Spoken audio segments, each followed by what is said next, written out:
Hello dear students. Physical chemistry में हम बात कर रहे थे स्पेक्ट्रोस्कोपी टेक्निक्स के बारे में, जिसके अंतर्गत हम माइक्रोवेव या रोटेशनल स्पेक्ट्रोस्कोपी का अध्ययन कर रहे थे। आज हम माइक्रोवेव या रोटेशनल स्पेक्ट्रोस्कोपी का थर्ड पार्ट लेंगे, जिसके अंतर्गत हम अभी कंसिडर कर रहे हैं आइसोटोपिक इफ़ेक्ट। रोटेशनल स्पेक्ट्रा पर आइसोटोपिक इफ़ेक्ट क्या होगा।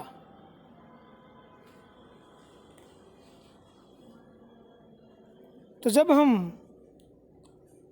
किसी मॉलिक्यूल के पर्टिकुलर एटम को उसके समस्थानिक के द्वारा प्रतिस्थापित कर दें, तो समस्थानिक द्वारा प्रतिस्थापित होने के बाद उस मॉलिक्यूल के रोटेशनल स्पेक्ट्रा में क्या चेंज आएगा, वो हमें अध्ययन करना है। तो इस अध्ययन के लिए हम एग्जाम्पल के रूप में कंसिडर कर रहे हैं CO, कार्बन मोनोऑक्साइड को। तो यहाँ जैसा कि आप देख रहे हैं, एक तरफ है कार्बन मोनोऑक्साइड जिसमें कार्बन 12 है, और दूसरी तरफ कार्बन मोनोऑक्साइड जिसमें कार्बन 13 है। तो कार्बन 12 को अगर हम कार्बन 13 के द्वारा प्रतिस्थापित कर दें, तो CO के रोटेशनल स्पेक्ट्रा में क्या चेंज आएगा। तो जैसा कि आप देख रहे हैं कि CO जहाँ कार्बन 12 है, वहाँ पर J = 0 से लेकर J = 6 तक एनर्जी लेवल्स शो कर रखे हैं, और यही एनर्जी लेवल हम कार्बन 13 का जो ऑक्साइड है उसके लिए अगर देखें, तो वहाँ पर जो हायर एनर्जी लेवल्स हैं उनके बीच का जो गैप है वो गैप कम हो जाता है। ये जो गैप है, ये गैप कम होगा इनके बजाय। जैसे यहाँ ये गैप और यहाँ पर ये गैप। तो इसको हम कैसे समझ सकते हैं।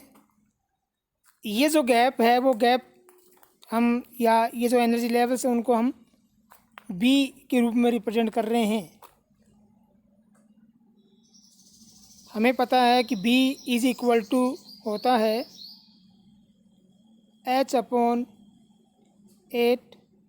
π² IC।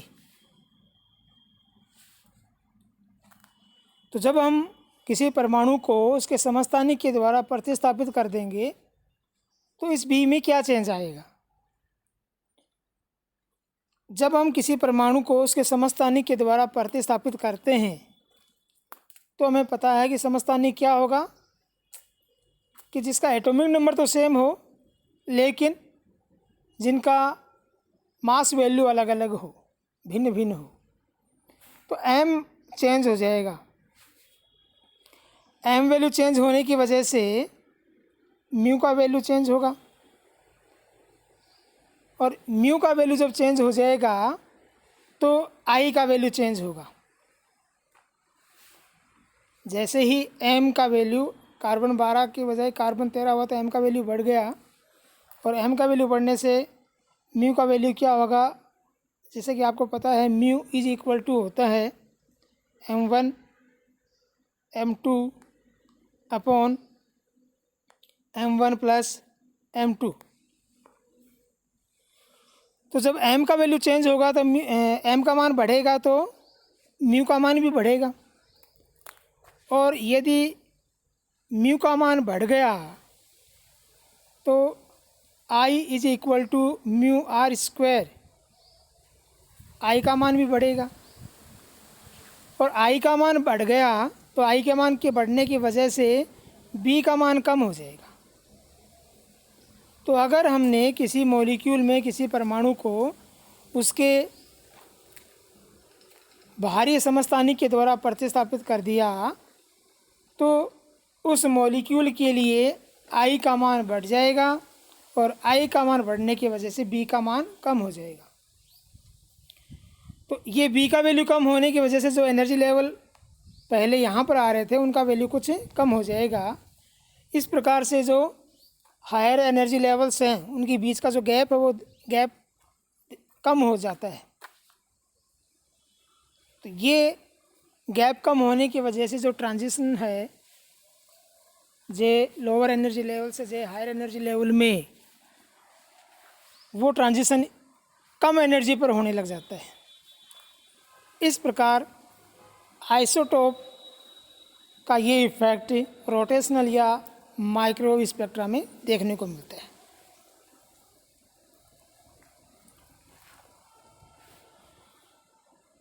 जैसे यहाँ पर ये जो एनर्जी है ट्रांजिशन के लिए कार्बन 12 वाले समस्थानिक के लिए है 3.84235 पर सेंटीमीटर, जबकि कार्बन 13 समस्थानिक वाले के लिए यही जो रिक्वायर्ड एनर्जी है ट्रांजिशन के लिए J0 से J1 में वो है 3.67357। तो इस प्रकार ये जो रिक्वायर्ड एनर्जी है उसका मान कम हो गया, क्योंकि जो एनर्जी लेवल से उनके बीच का गैप कम हो जाता है। तो ये आइसोटोप इफेक्ट हुआ रोटेशनल स्पेक्ट्रा पर। अब हम कुछ बात कर लेते हैं नॉन रिगिड रोटेटर के बारे में। अभी हमने जो स्टडी किया रोटेशनल या माइक्रोवेव स्पेक्ट्रा का, ये हमने किया रिगिड रोटेटर के लिए। रिगिड रोटेटर का मतलब ये हुआ कि जब उसको हम रोटेट करेंगे मॉलिक्यूल को किसी एक्स के सापेक्ष, तो उसकी बॉन्ड लेंथ में कोई चेंज नहीं होगा, लेकिन प्रैक्टिकली जो मॉलिक्यूल्स हैं वो रिगिड फॉर्म में ना होकर नॉन रिगिड फॉर्म में होते हैं। नॉन रिगिड में होने का मीन ये है कि दो एटम स्प्रिंग नुमा बॉन्ड के द्वारा आपस में जुड़े हुए हैं। जब उनको हम रोटेट करवाएंगे तो आप ये समझ सकते हैं कि जैसे किसी स्प्रिंग के दोनों तरफ दो पिंड हमने जोड़ रखे हैं, उस स्प्रिंग को सेंटर से हम पकड़कर जब रोटेट करवाएंगे या किसी एक एटम की तरफ से पकड़कर उस स्प्रिंग को हम चारों तरफ रोटेट करेंगे तो उस स्प्रिंग में स्ट्रेचिंग होगा, उस स्प्रिंग में स्ट्रेचिंग होगा। तो स्ट्रेचिंग होने से उस स्प्रिंग का लेंथ बढ़ गया। जब लेंथ बढ़ेगा तो लेंथ बढ़ने का मतलब हम केमिस्ट्री में इसको कहेंगे कि बॉन्ड लेंथ बढ़ गया। और जैसे ही बॉन्ड लेंथ बढ़ा आई का वैल्यू चेंज हो जाएगा, क्योंकि आई बराबर म्यू आर स्क्वायर। तो आर का वैल्यू चेंज हो गया, आर का वैल्यू चेंज हुआ तो आई का वैल्यू चेंज हो गया, और आई का वैल्यू चेंज होने से बी का वैल्यू चेंज हो जाएगा। तो बी का वैल्यू घट रहा है क्योंकि आर का वैल्यू बढ़ रहा है। तो मोमेंट ऑफ इनर्शिया के चेंज होने की वजह से जो बी का वैल्यू है वो वैल्यू चेंज होगा। ये कंडीशन होती है नॉन रिगिड रोटेटर के लिए। तो नॉन रिगिड रोटेटर के लिए जो एनर्जी है उस एनर्जी को हम इस प्रकार से यहाँ रिप्रेजेंट कर सकते हैं। यहाँ पर ये जो फैक्टर है ये फैक्टर रिप्रेजेंट कर रहा है किसको, बॉन्ड लेंथ में चेंज होने की वजह से जो एनर्जी कम होगी वो। तो ये एनर्जी कम होगी जिसे हम इस प्रकार से रिप्रेजेंट कर सकते हैं। इसके अकॉर्डिंग जो एनर्जी लेवल्स हैं, रोटेशनल एनर्जी लेवल्स हैं, वो रिगिड रोटेटर के लिए इस प्रकार से होंगे, जबकि नॉन रिगिड के लिए यही एनर्जी लेवल कुछ कम एनर्जी वाले हो जाएंगे। तो इस प्रकार से जो क्रमागत एनर्जी लेवल हैं उनका जो बीच का डिफरेंस है वो डिफरेंस कम होने लग जाता है। ये कंडीशन हुआ नॉन रिगिड रोटेटर के लिए।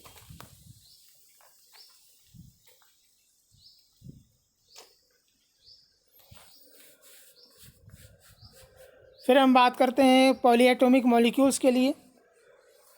तो पॉलीएटॉमिक मॉलिक्यूल्स, अभी तक जो हमने नॉर्मल रिजिड रोटेटर या नॉन रिजिड रोटेटर की बात की थी वो डाईएटॉमिक मॉलिक्यूल्स के लिए, और यहाँ हम बात कर रहे हैं अभी पॉलीएटॉमिक मॉलिक्यूल्स के लिए। जब हम पॉलीएटॉमिक मॉलिक्यूल्स का स्टडी करते हैं तो वहाँ पर फिर हम उनके अलग अलग एक्सेस में जो मोमेंटम ऑफ इनर्शिया है उनका वैल्यू कंसिडर करते हुए उनके बारे में स्टडी किया जाता है। जैसे यहाँ पर OCS मॉलिक्यूल को हम कंसिडर कर रहे हैं, या HC ट्रिपल बॉन्ड Cl, इसके लिए हम कंसिडर कर रहे हैं। इस प्रकार के जो लीनियर मॉलिक्यूल हैं, लीनियर पॉलीएटॉमिक मॉलिक्यूल है, उनके लिए IA का वैल्यू 0 होगा और IB और IC का वैल्यू इक्वल होगा।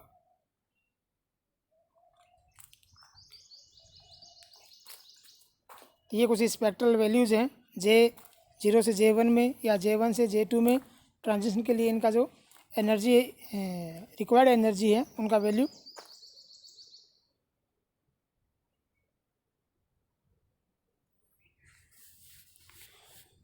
फिर हम कुछ स्पेशल केसेस देख लेते हैं। Inversion spectrum of NH3। तो NH3 का जब हम रोटेशनल स्पेक्ट्रा या माइक्रोवेव स्पेक्ट्रा स्टडी करते हैं तो यहाँ पर क्या होगा कि जब ये मॉलिक्यूल रोटेट करेगा तो इसके जो बाउंड्रीज़ हैं या उसके जो ग्रुप हैं, ब्रांचेज हैं, वो इन आउट मूव करती है। तो इन आउट मूव करने की वजह से इसका जो ओरिएंटेशन है वो उसमें इन्वर्जन वाला कंडीशन आ जाता है, और ये जो इनकी इन्वर्टेड फॉर्म है उनके बीच का एनर्जी बैरियर बहुत कम होता है। इस वजह से रोटेशन के साथ साथ इनका इन्वर्जन इजी गोइंग हो जाता है और हमें इन्वर्जन स्पेक्ट्रा इसका प्राप्त हो जाता है।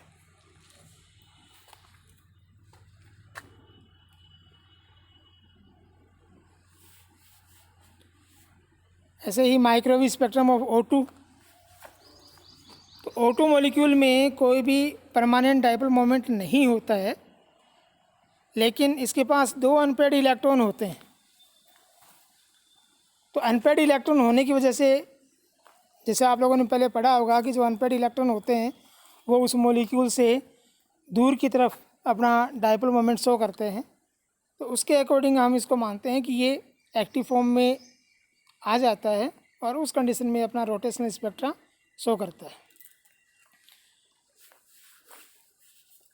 अब माइक्रोवेव स्पेक्ट्रोस्कोपी या रोटेशनल स्पेक्ट्रोस्कोपी कुछ एप्लीकेशंस।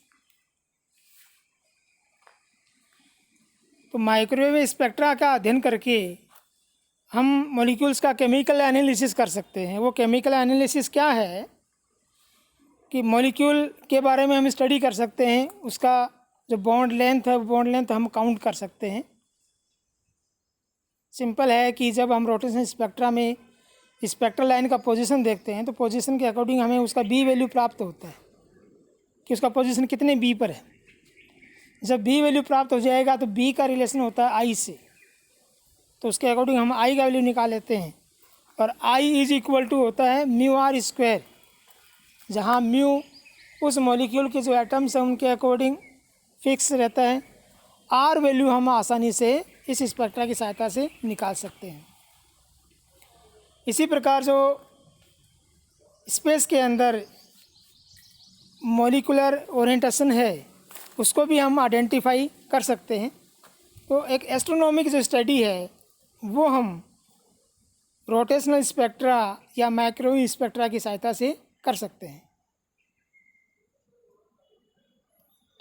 यहाँ एग्जांपल लिया हुआ है CO मॉलिक्यूल के लिए कि CO मॉलिक्यूल के लिए हम बॉन्ड लेंथ किस प्रकार से काउंट कर सकते हैं। जैसे यहाँ पर ये बी वैल्यू प्राप्त हुआ स्पेक्ट्रा में,